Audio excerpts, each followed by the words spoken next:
बिस्मिल्लाहिर्रहमानिर्रहीम।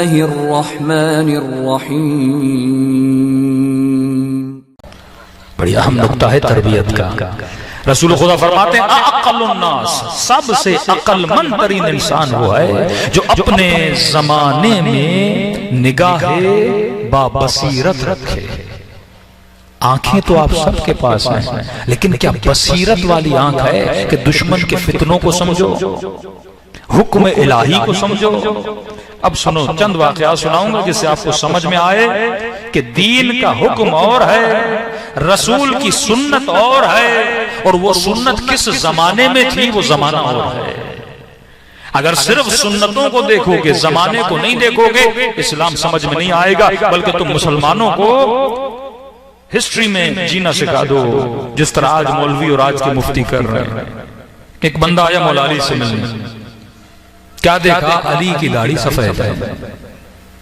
कहने लगा कि या अली, आप सुन्नत रसूल पे अमल नहीं करते। मौला ने कहा कैसी सुन्नत? का रसूल खुदा का फरमान था, अपनी दाढ़ियों को खजाब करो और अपनी शक्लें यहूदियों जैसी न बनाओ। मौला मुस्कुराए, फरमाया हाँ, मेरे हबीब ने यह कहा था, लेकिन वो जमाना और था, ये जमाना और है। जमाने को समझने की कोशिश करें। जो कहा था उस जमाने के लिए था, अली का जमाना और है। तो क्या मतलब अली? फरमान रसूल ने कहा अपनी दाढ़ियों को खदाब करो, अपनी शक्लें यहूदियों जैसी न बनाओ, क्योंकि यहूदियों की दाढ़ियां सफेद होती थी।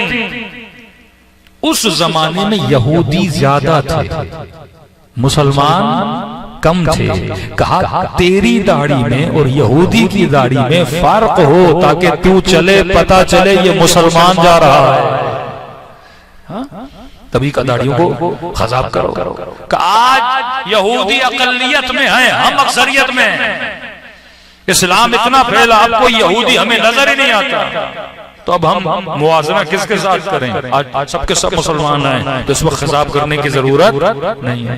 और आज आप मुफ्ती देखते होंगे जो पाकिस्तान में लाल दाढ़ियां लेके घूम रहे होते हैं, वो उसी हदीस लेते हैं कि रसूल खुदा ने कहा था दाढ़ी को लाल करो यहूदियों जैसे। आज कौन सा यहूदी है यहाँ पे भाई? हाँ, टंडोले यार में कोई यहूदी रहता है तो क्यों दाढ़ी को लाल कर रहा है? यानी अगर हुक्म को जमाने के साथ नहीं समझोगे, इस्लाम पे अमल करना सिर्फ नहीं है, सिर्फ दीनदार बनना जरूरी नहीं है, दीनदार को समझना भी जरूरी है।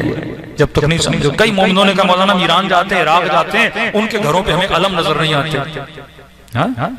और पाकिस्तान में जो भी मोमिन हो, शिया हो, 10 मुहर्रम को अलम लगाता है। मैंने कहा वही हुक्म है जो मौला अली बताते हैं।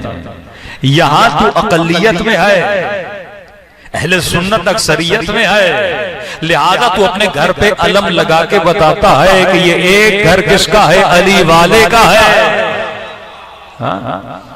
पता चले ना, कोई निशानी तो हो यहाँ पे।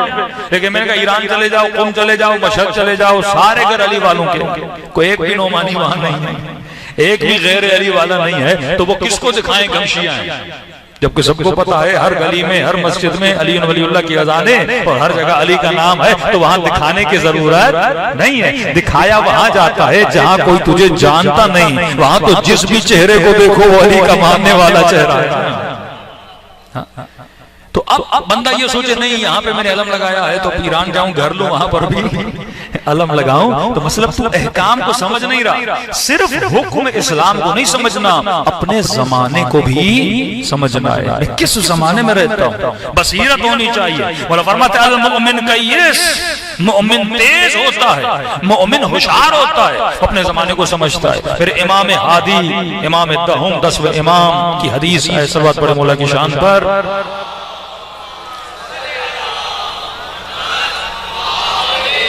देखिए ये मतालिब अहले बैत बताते हैं। मौला फरमाते अगर लोग इन दो चीजों को समझ न सके, मौला फरमाते वो बंदा बिदअती बन जाता है, बिदअती बन जाता है। अब का भाई रसूल की जुल्फें बड़ी थी तो हम बड़े बाल रखेंगे, हाँ रसूल लकड़ी का वो खजाब करते थे, हम जेब में वो रखेंगे, बुरी बात नहीं है। लेकिन जब ये जमाने को नहीं देखते ना, तो अब क्या होगा? यहाँ अक्सरियत को देखा जाता है कि मुसलमानों की अक्सरियत शरीफों की अक्सरियत, मुतदय्यिनीन की अक्सरियत अपना हुलिया कैसा बनाती है, बंदे को अपना हुलिया वैसा बनाना होता है। हुक्म जमाने के एतबार से होता है। तू जमाने को परखो, जमाने को देखो।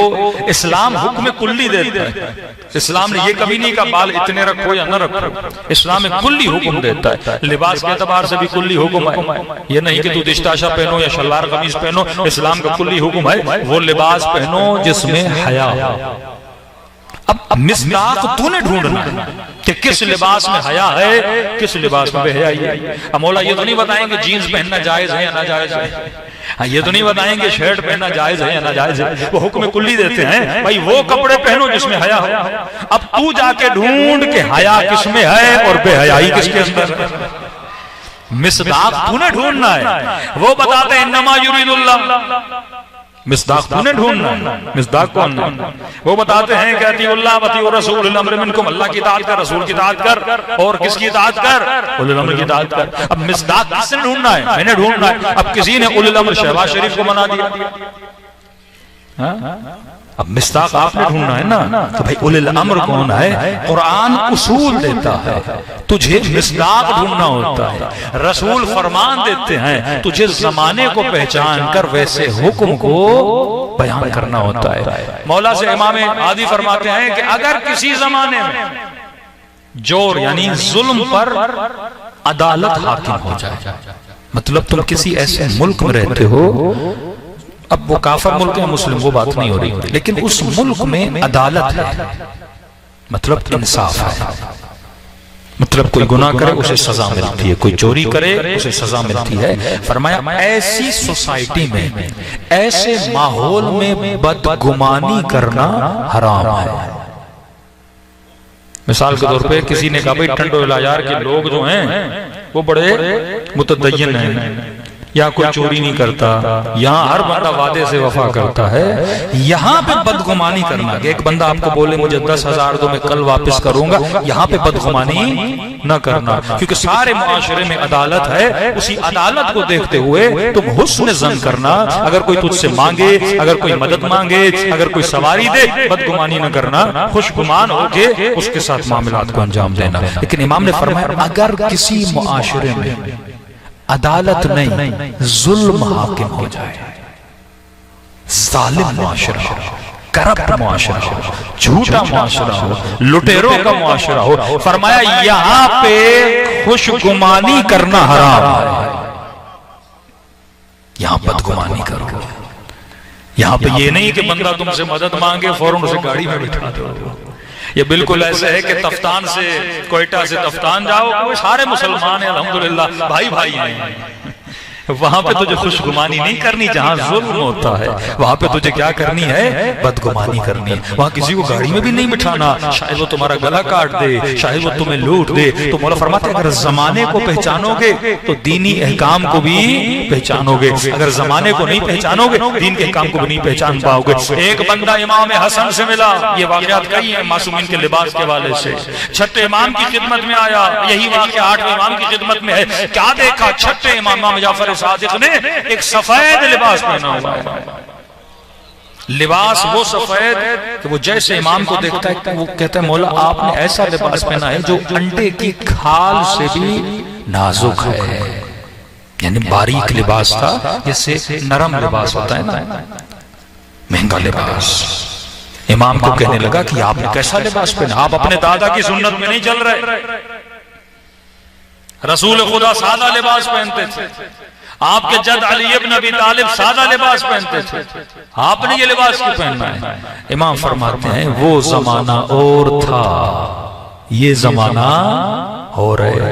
अब सादा सा मोमिन कोई किताब पढ़ ले, ये मौला अली फटी थे, कल वो फटे हुए जूते पहन के रोड पे चले। अब कहे मैं किसकी सुन्नत पे अमल कर रहा हूँ? मौला अली की सुन्नत पे अमल कर रहा हूँ। मौला फरमाते वो जमाना और था, ये जमाना और है। बाबा अली जिस जमाने में रहते थे वो फकीरों का मुआशरा था, फक्र बहुत ज्यादा था। उस जमाने में अच्छा लिबास पहना फकीर के दिल के तोड़ने के बराबर था। और इमाम हाकिम थे, हाकिम वही लिबास पहनता है जो रईयत का लिबास होता है।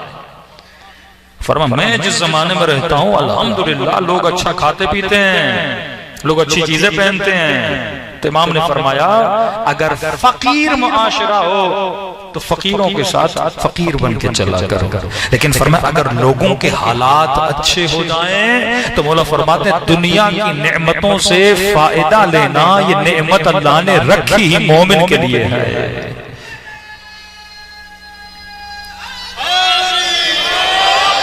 ये नेमत फासिक के लिए नहीं है। चौथे इमाम इमाम ज़ैनुल आबिदीन अलैहिस्सलातु वस्सलाम मिलता है चौथे इमाम मदीने में जो मौला की सवारी थी वो सबसे महंगी तरीन सवारी।